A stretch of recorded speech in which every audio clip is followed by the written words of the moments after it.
I want to actually set the internet free.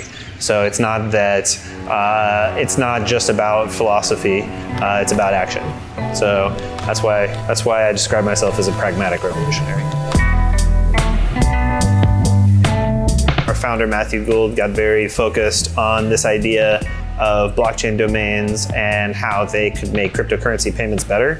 And that was the initial germ of an idea for the company, and it evolved into eventually what it is today, which is a full blockchain domain registry. We are essentially a registry business similar to VeriSign, which owns .com, except for that we create our domain name systems on blockchains. So what's unique about blockchain domains is they can do two things that a regular domain can't. The first is to be a payment gateway. So you will attach all of your cryptocurrency addresses to this one domain.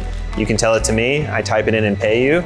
I don't need to know what your crypto addresses are. I don't even need to know which currency you want to receive. So if you've ever made a payment inside of a cryptocurrency wallet, when you go into the send field, you need to remember somebody's 40-character address. Impossible for me to just tell it to you. With a blockchain domain, I can just tell you my domain name, you can type it in and you can pay me. And I can use this domain theoretically in any wallet. It's a universal system that can be used by the user and is controlled by the user. That's number one, very unique. Regular domain names don't have this functionality at all. The second is to build uncensorable websites.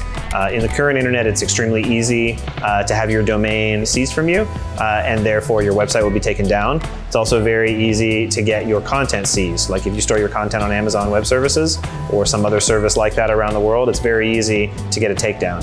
With a blockchain domain, this is impossible. No one can put up the website or take it down other than you. So our goal is to move the entire internet from its current centralized state to a decentralized state. I think that will take 10 years, 15 years, 20 years to do, but that's what we're setting out to do.